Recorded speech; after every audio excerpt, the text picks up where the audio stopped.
ডাক্তারের কাছে গেলে সর্বপ্রথম টেস্ট দেয়, ঠিক না? কেন দেয় জানেন? কেন দেয়?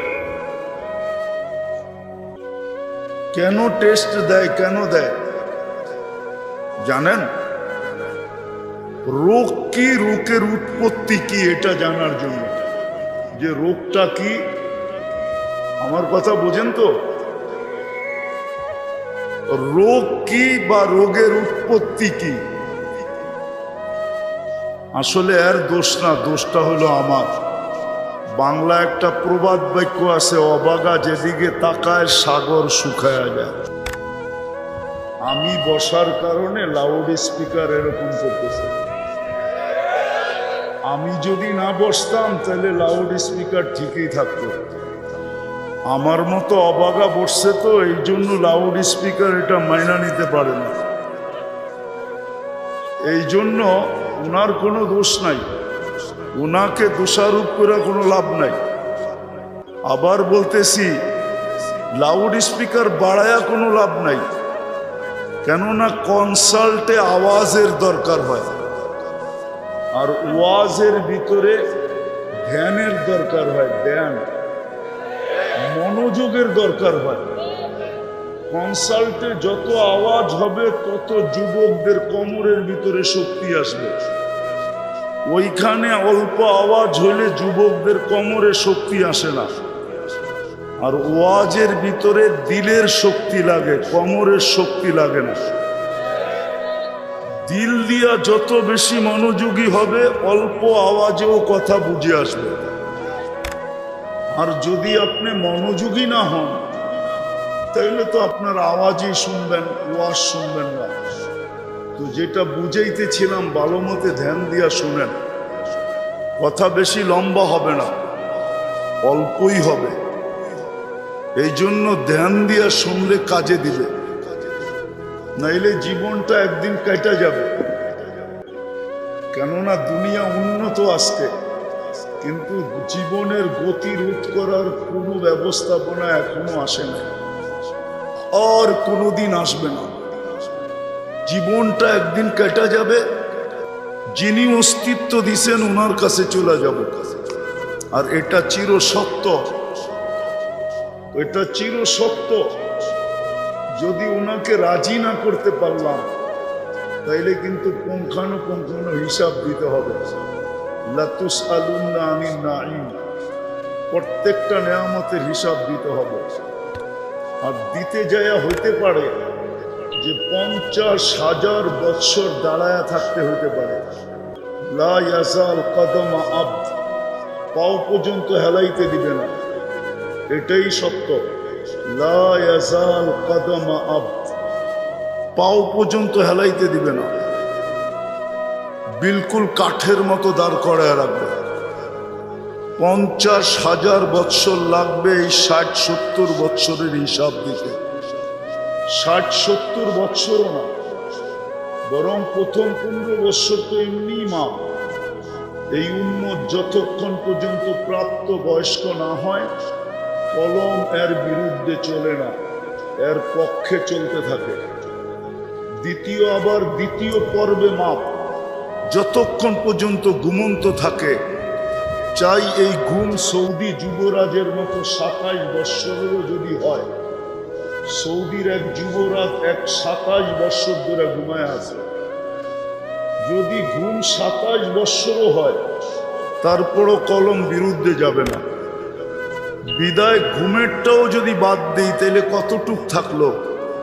এতটুকের হিসাব দিতে 50,000 বৎসর লাগবে। আপনি বলবেন কেন লাগবে? তাইলে আমি যুক্তি দিয়ে বুঝাই। প্রতিদিন 1,60,000 বার শ্বাস প্রশ্বাস নেই। শ্বাস প্রশ্বাস বুঝেন?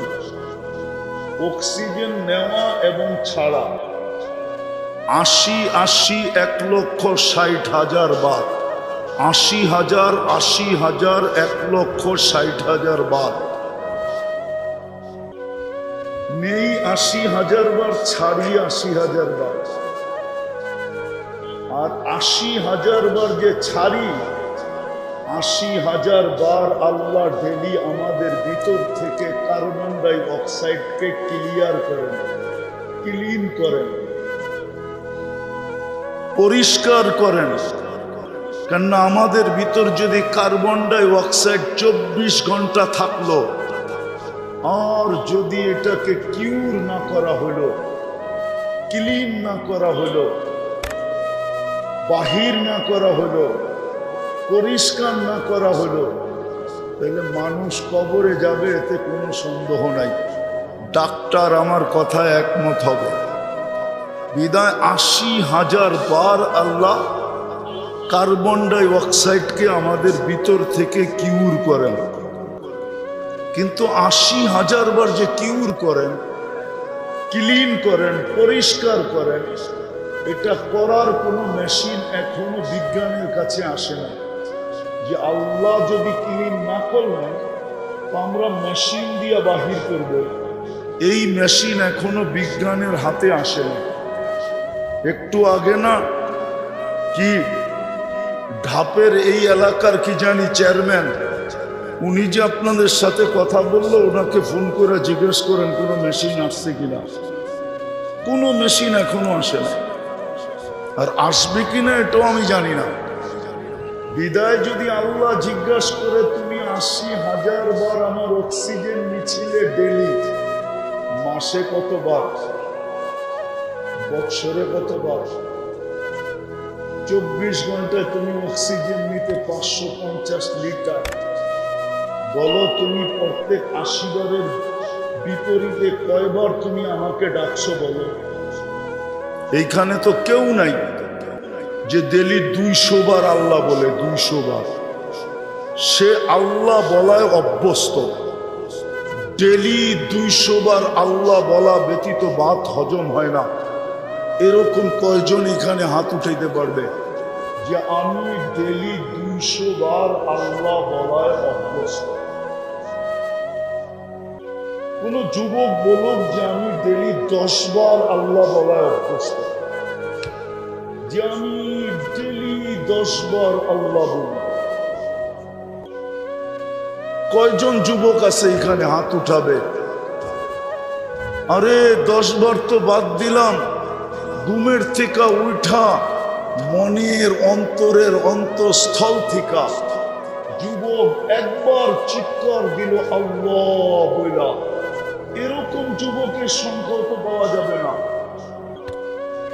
যে ডেলি একবার আল্লাহ বলে, একবার মনের ভিতর থেকে আল্লাহর ভালোবাসা নিলাম। তো যেটা বুঝাইতেছিলাম, বেশি দিন এইখানে থাকবো না, চলে যাব, এটাই সত্য। কিন্তু কথার মোড় ঘুরে গেল, এটাই বুঝাবো। আমি যাব, জাগা মতে যাব, একটু পিছন থেকে নিয়ে যেতেছি। এই জন্যই বলতেছিলাম বড় মনোযোগ দিয়ে শুনতে হবে, তাইলেই কথাগুলা বুঝে আসবে। বেশি দিন থাকবো না, চলে যাব। আর প্রত্যেক নেয়ামতের হিসাব কিন্তু দিতে হবে। বিদায় ভালো মতে বুঝেন, বড় মনোযোগ দিয়ে শোনা চাই। যেটা বলতেছিলাম, কথা শুরু ছিল যেটা, যে মুসলমানদের এই দুরবস্থা আজকে কেন?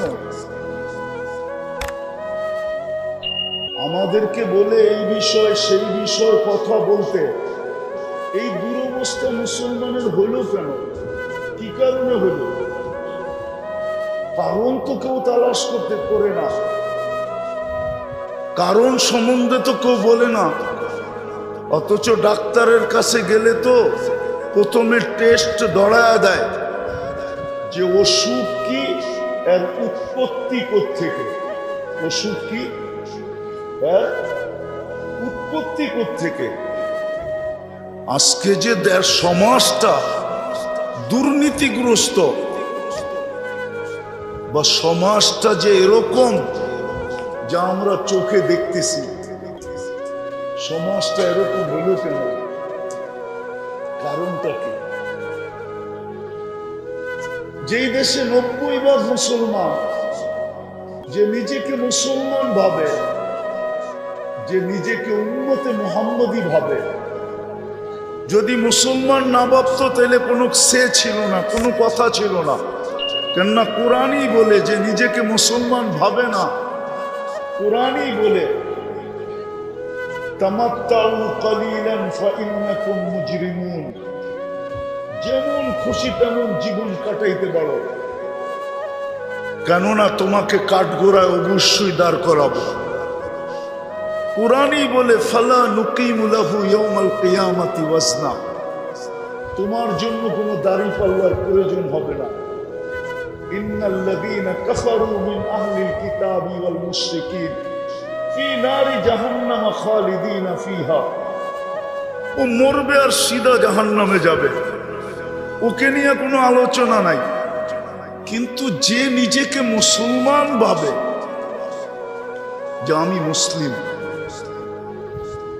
বা যাকে আল্লাহ সদিচ্ছায় মুসলমান হিসাবে নির্বাচিত করল, আমাদেরকে মুসলমানের ঘরে কে নির্বাচিত করছে? কে কে নির্বাচিত করছে? আরে ভালো মতে বলেন না, আরো জোরে বলেন, যত জোর আছে ওটা দিয়ে বলেন। আল্লাহ বললে 40 নেকি পাওয়া যায়, কয় নাকি? কয় নাকি? এই 40 নেকি বাকি 40-এর মতো না।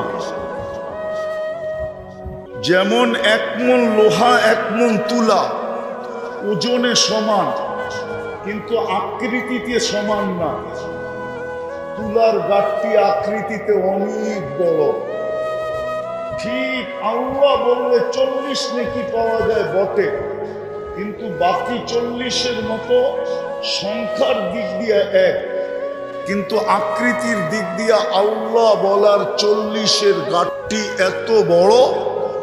আমি তো বলবো, আমার মুরব্বী পিছে বসা আছে, আশেকে লাহি সাহেব, আশেকে মোস্তফা সাহেব বসা আছে। আমি তো বলবো ওই গাঁটটি যদি 1 পাল্লায় রাখা হয় আর সমগ্র সৃষ্টি যদি আরেক পাল্লায় রাখা হয়, তো আল্লাহ বলার বিপরীতে যে 40 নেকির গাঁটটি মিলবে, সমগ্র জগৎ ওই গাঁটটির পাল্লাকে একটু নাড়াইতেও পারবে না, উঠাবে তো দূরের কথা। কেননা আল্লাহ এটা কার নাম? কার নাম? আল্লাহর জাতি নাম হইল কি? কি? আল্লাহ। ভালো মতে বলেন কি? মুসলমান আল্লাহ বলতে চায় না, এই জন্য তো প্রমাণ দিলাম। 200 বার আল্লাহ বলে না, যুবক 10 বার বলে না, অথচ যৌবন ওকে কে দিল? কার যৌবন দিয়ে ও তাফালিং দেখায়? কার যৌবন দিয়ে আরেকজনের দিকে তাকায়? কার যৌবন দিয়ে ও আরেকজনকে নিজের দিকে আকৃষ্ট করতে চায়? কার যৌবন দিয়ে ও ফুল নিয়ে ঘুরে? কার যৌবন দিয়ে ও আশা করে 14 তারিখে আমাকে লেখা পাঠাক I.U? যার কাছে যৌবন নাই ও তো আশা করে না, ও তো শুধু হারবালে দৌড়াইতে থাকে, কখনো কলিকাতা হারবালে, কখনো মডার্ন হারবালে, কখনো চাইনিজ হারবালে, কখনো আমেরিকান হারবালে। ও খালি নেটে কোথায় তালাশ করতে থাকে দুনিয়ার কোন হারবাল পাওয়া যায় যেখানে যৌবন কিনতে পাওয়া যায়। ওর কাছে তো যৌবন নাই, ও কার দিকে তাকাবে? ও সারাদিন নেটে তালাশ করে কোথায় হারবালে যৌবন বিক্রি হয়। তো তোমাকে যৌবন কে দিল? তুমি তো 10 বার আল্লাহ বলতে চাও না। তো যেটা বুঝাইতেছিলাম যে মুসলমানের ঘরে নির্বাচিত করলো কে? আল্লাহ। পদের থেকে নির্বাচিত হয়ে যদি এত খুশি করা যায়, তাহলে ও মানুষ, ও মুসলমান, তোমাকে কে নির্বাচিত করলো মুসলমানের ঘরে? কোন নির্বাচন কমিশন? কে? আল্লাহ। আল্লাহ। হায় হায়, আফসোস তো এইখানে, কান্না তো আমার এটা নেই। যে সারা দিনে 1 সেকেন্ডের জন্য ফেসবুক বন্ধ হয় না যুবকদের।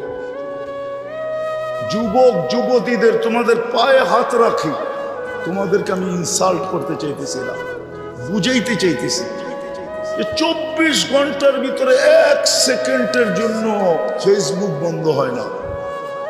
অনলাইনের থেকে বিচ্ছেদ ঘটে না, নেট বন্ধ হইতে দেরি, ছুটা যায় নেট কিনতে দেরি করে না।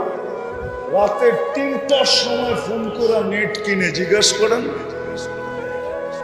অথচ সারা দিনে একবার কোরআন শরীফ নিয়ে একটা চুমা দেয় না। এই এলাকায় পাওয়া যাবে, বৎসরের পর বৎসর কোরআন গিলাপের ভিতরে ঢুকছে তো ঢুকছেই, গড়ালারা একদিনও কোরআন গিলাপে একটা চুমা দেয় না, একটা চুমা দেয় না।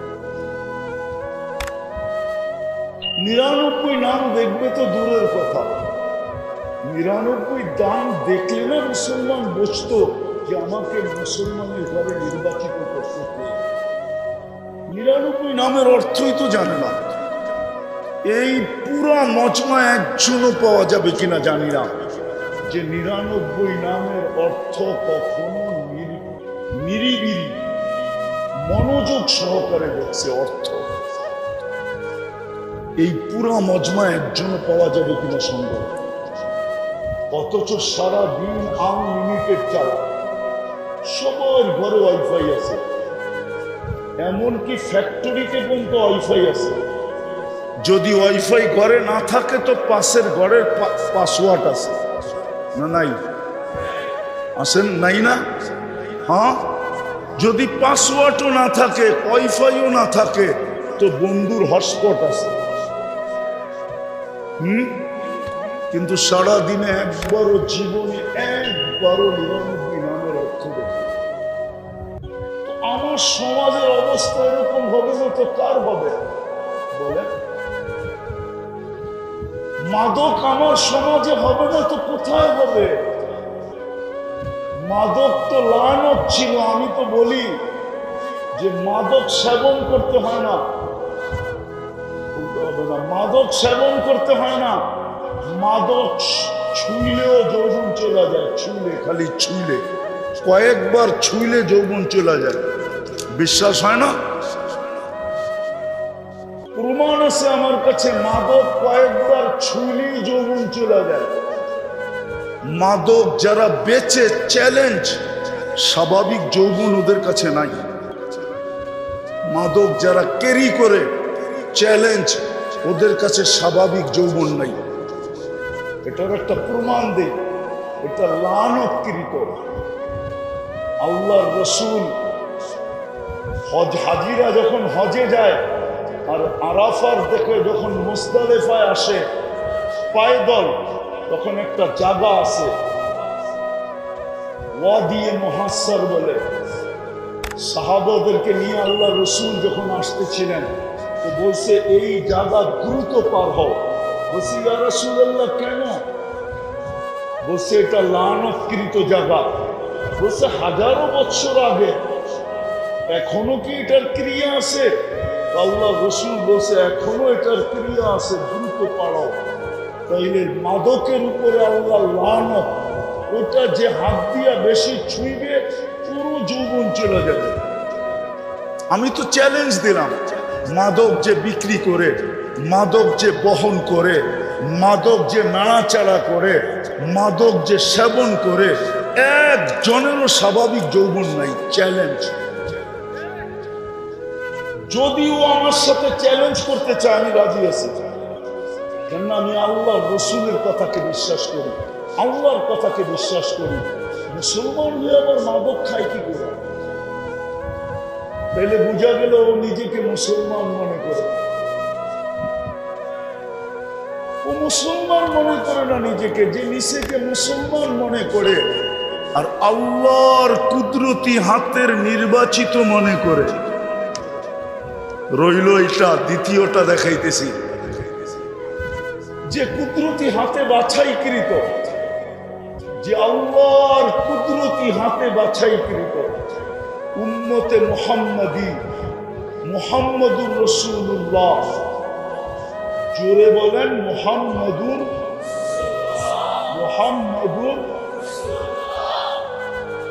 সাল্লাল্লাহু,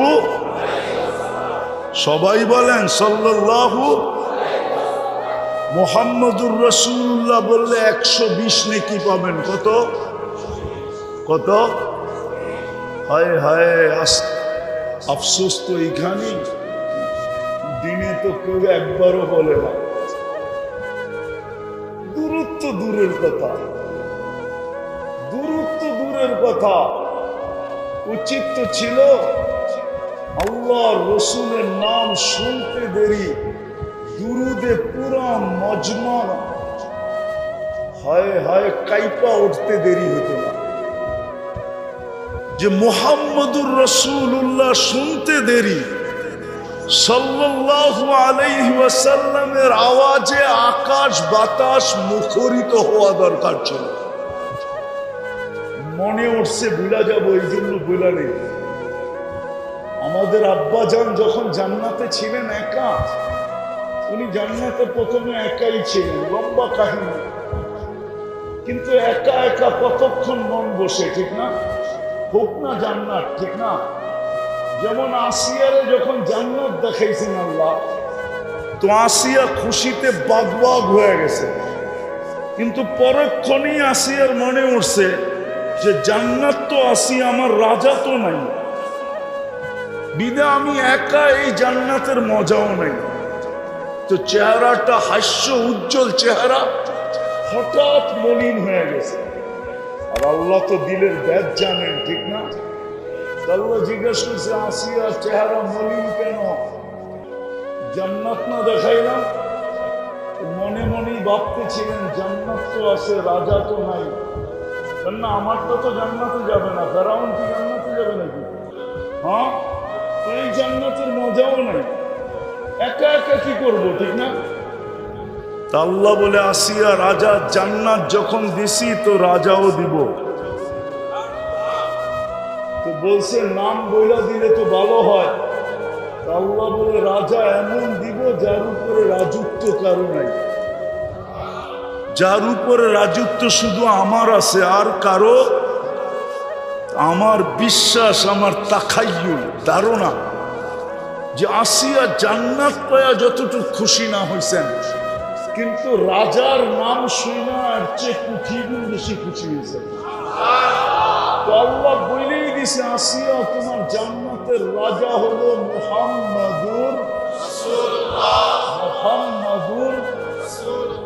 মুহাম্মাদুর রাসূলুল্লাহ। হইতে পারে কিতাবে পাওয়া যায় ইঙ্গিত, হইতে পারে আমরা অলিমার দাওয়াতও খাইতে পারি ইনশাআল্লাহ, ওটা জান্নাতে খাওয়াবে আল্লাহ ইনশাআল্লাহ। আশা রাখি, ইঙ্গিত পাওয়া যায় কিতাবে যে আমরা অলিমা খাবো। কোথায়? যদি ঈসা আলাইহিস সালাম তো 1000 বছর হয়, তাহলে নবী রসুলদের ইমাম যিনি, উনার অলিমা কয় হাজার বছর হবে আল্লাহ জানে। তো যেটা বুঝাইতেছিলাম, আদম আলাইহিস সালাম জান্নাতে একা ছিলেন না, জান্নাত একা একা কতক্ষণ ভালো লাগে, ঠিক না? কাহিনী বড় লম্বা। এক সময় ঘুমায় গেছেন, উঠা দেখে পাশে একজন শুয়ে আছে, পাশে একজন শুয়ে আছে। তাও ওনার মতো না, মহিলা। কেননা আম্মাজানকে আল্লাহ ইউসুফ আলাইহিস সালামকে আর কি সৌন্দর্য দিয়েছেন, আম্মাজানকে আল্লাহ সবচেয়ে বেশি সৌন্দর্য দিয়েছেন, সবচেয়ে বেশি। আসলে সৌন্দর্যের বিকাশ ঘটাইছেন আল্লাহ আম্মাজানকে দিয়া। এর আগে দুনিয়া সৃষ্টি সৌন্দর্য জানতো না, সৌন্দর্য জানতো না।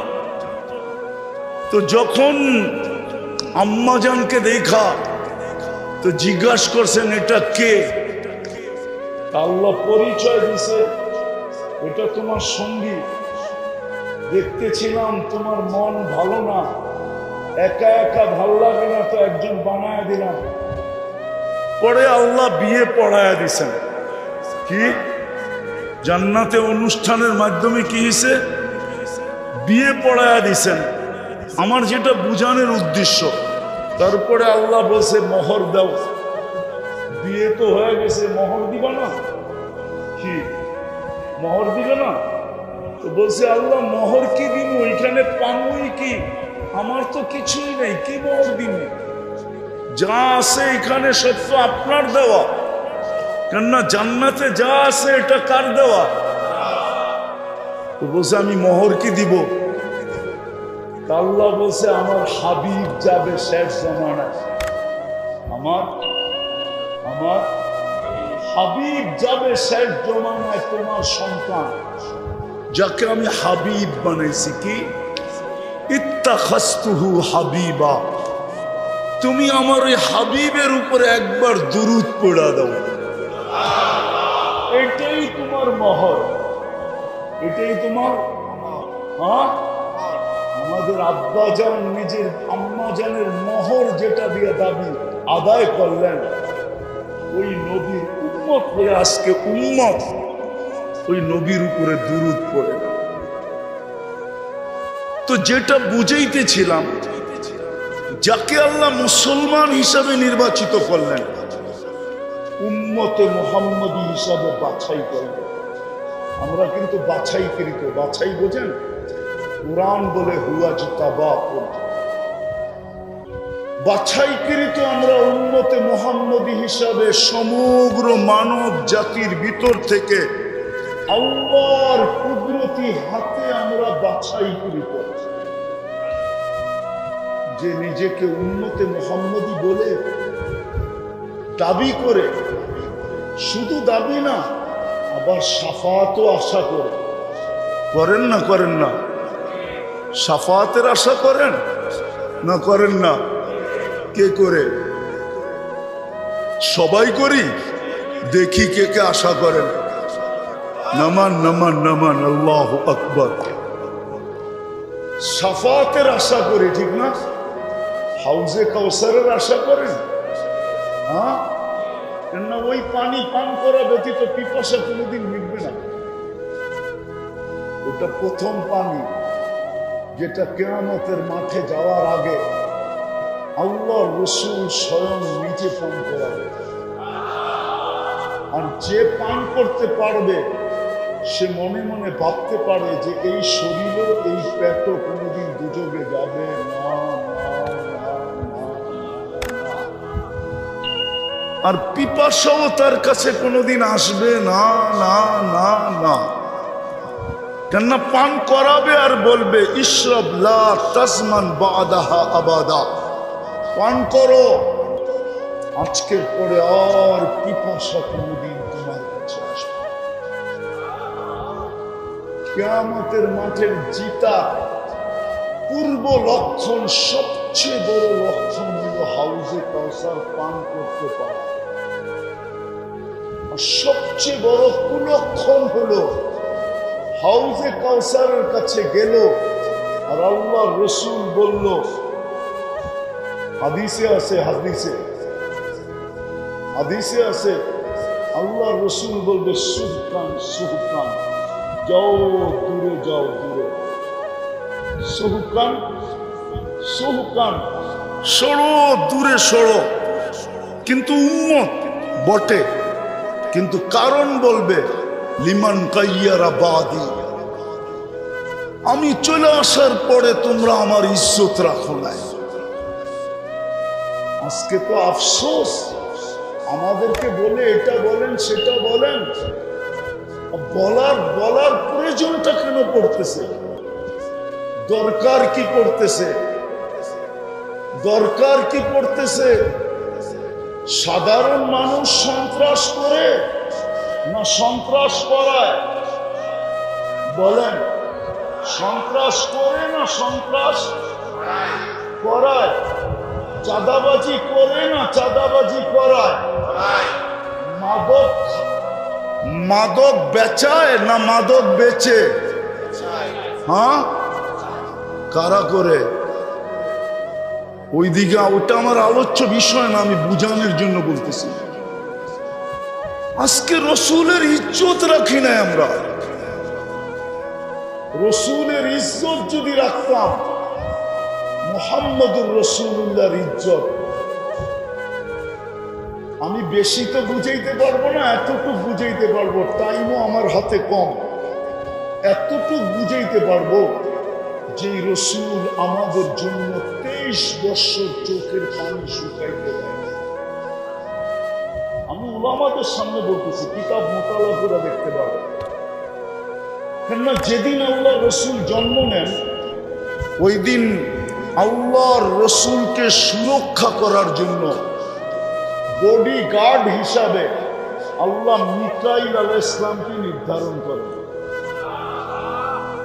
যেই দিন প্রাপ্ত বয়স্ক হন, ওই দিন জিবরিল আলাইহিস সালামকে যোগ করেন।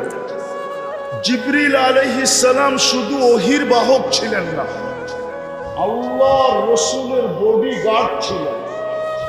নাইলে কোরআন কেন বলবে, কোরআন কেন বলবে বল্লিগ মা উনসিলা ইলাইক ফাইন লাম তাফআল ফামা বাল্লাগতা রিসালাতা রাব্বি ওয়াল্লাহু ইয়াসিমুকা মিনান নাস।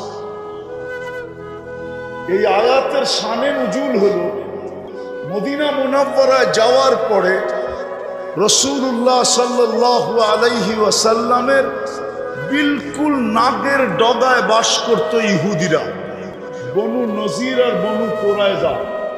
এরা বাস করত কুবায়। আর এরা জন্মের আগের থেকেই, জন্মের আগে এদের স্লোগান ছিল একটা, যেদিন জন্ম নিয়ে ফেলছে আল্লাহ রসুল, ওই দিন থেকে ওদের স্লোগান পাল্টায় গেছে উল্টা। ওরা ভাবতে ছিল বনি ইসরাইলের ভিতর থেকে নবী আখিরুজ জামান আসবে, কিন্তু যখনই বনি ইসরাইলের ভিতর থেকে আসে না, ওরা দুশ্মন হয়ে গেছে। তো মুহাজির আনসার ভাবতে ছিলেন যে বিলকুল ইহুদিদের নাগের ডগায় আল্লাহ রসুল চলে আসছে। ওরা তো 24 ঘন্টা উৎপাইতা থাকে যে আল্লাহ রসুলকে কিভাবে দুনিয়াতে কষ্ট দেওয়া যায়। এদের আমরা একটা সিস্টেম চালু করি, একদিন আনসার পাহারা দিবে, একদিন মুহাজির পাহারা দিবে। আমার মনে হয় 2-3 দিনই দিছিলেন পাহারা। তৃতীয় দিন জিবরিল আয়াত নিয়ে চলে আসছে, বন্ধু পাহারা সরান। এটা আমাদের ইজ্জতের উপরে আঙ্গুল ওঠে।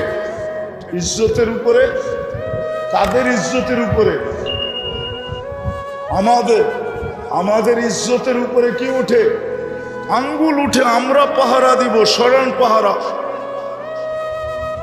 তো জিবরিল আলাইহিস সালাম 15 বছর বয়সে আয়েশা যোগ হয়েছেন।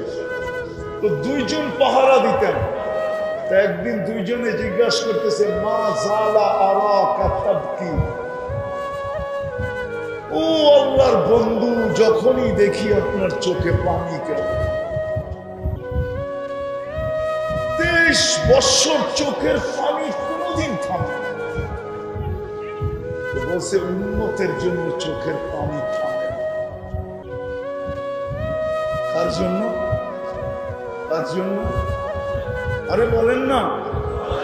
আর আজকে উম্মতের অবস্থা দেখেন, উম্মতের যুবক দেখেন, উম্মতের যুবতী দেখেন, উম্মতের নারী দেখেন, উম্মতের পুরুষ দেখেন, উম্মতের শাসক দেখেন, উম্মতের শাসিতদের দেখেন, উম্মতের ধনী দেখেন, উম্মতের গরিব দেখেন, উম্মতের শিক্ষিত দেখেন, উম্মতের অশিক্ষিত দেখেন। নবীর ইজ্জত রাখে নাই, আমরা কেউ রাখি নাই মুহাম্মদুর রাসূলুল্লাহর ইজ্জত। যে 23 বছর চোখের পানি উম্মতের জন্য কোনোদিন শুকাইতে দেন নাই। চলেন আরেকটু উপরে নিয়ে যাই, যে আরশে যায় উম্মতকে বলেন না। যদি বলতেন তাহলে আপনি আত্তাহিয়াতের ভিতরে এটা পড়তে পাইতেন, তো পাইতেন কোত্থেকা? ওয়া আলা ইবাদিল্লাহিস সালিহিন। এটা কে বলছিল? কে?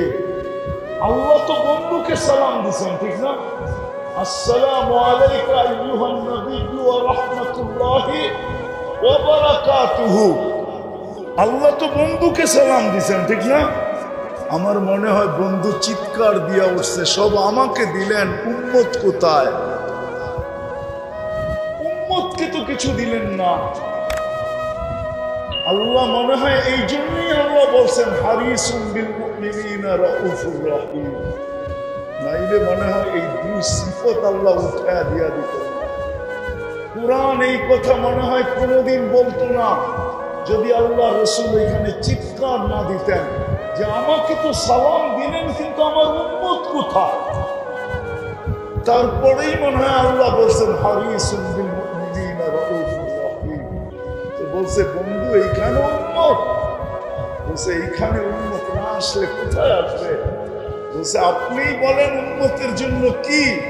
তো আল্লাহ রসুল বলতেছে ওয়ালা ইবাদিল্লাহ বিসসালিহিন, আমাকে যতটুকু দিলেন আমি উম্মতের জন্য অতটুকু নিলাম আপনার কাছ থেকে। যে আরো সে যে বলে নাই, আরো আমি বুঝাইতে পারতেছি না। যদি আপনাদের বুঝে আসে তো একটা উদাহরণ দিলে বুঝে আসে কিনা জানি না। মুসা আলাইহিস সালাম আল্লাহকে দেখতে চেয়েছিলেন বনি ইসরাইলের সর্দারদেরকে নিয়ে। আল্লাহ বলছে পাহাড় যদি স্থির থাকে আর তোমার দৃষ্টি যদি ওটার উপরে স্থির থাকে তো আমাকে দেখতে পারো। ফাতাজাল্লা লিল জাবাল, আল্লাহ পাহাড়ে তাজাল্লি দিয়েছিলেন। ফাখাররা মুসা সাইকা, 20 জন তো মারা গেছেন। মুসা আলাইহিস সালাম বহু দূরে যায় পড়ছেন, 40 দিন বেহুশের মতো ছিলেন। অথচ ওই তাজাল্লি ছিল পর্দার ওই পার থেকে। পর্দার ডাইরেক্ট তাজাল্লি ছিল না পর্দার ভিতর দিয়ে তাজাল্লি ছিল? ওলামা কি বলে? ডাইরেক্ট তাজাল্লি, ডাইরেক্ট না। আর বন্ধু তো ডাইরেক্ট পাশে বয়া দেখতেছে, কাবা কাউসাইনি আও আদনা সুম্মা দানা ফাতাদাল্লা ফাআওহা ইলা আবদিহি মা আওহা। বন্ধু তো পাশে বসা, পাশে আরশের উপরে পাশে বসা। ওই নূরের জগতে তো হারায় যাওয়া দরকার ছিল, কিন্তু হাসানের নাম তো নিলেন না, হোসাইনের কথা তো বললেন না, ফাতেমা আলীর কথা তো বললেন না, পরিবার পরিজনের কথা তো বললেন না, বললেন তো উম্মতের কথা বললেন। কিন্তু আফসোস আজকে তো উম্মত লাজ রাখে না, ইজ্জত রাখে। সব ইজ্জত মাটিতে মিশে গেছে। না আল্লাহর ইজ্জত রাখছে না রসুলের ইজ্জত রাখছে। যে আল্লাহ নির্বাচিত করলো আল্লাহরও ধ্যান ধারে না, রসুলের তো ইজ্জত রাখেই না, রাখেই না। চলেন আরেকটু দেখাই আপনাদেরকে, দিলে লাগে কিনা দেখুন। দুনিয়ার থেকে যখন বিদায় নিতেছিলেন তখন চোখে পানি ছিল, কিন্তু নিজের ফ্যামিলির জন্য না। মুহাদ্দিসিন এই মাদ্রাসা দাওরা পর্যন্ত পড়ায়।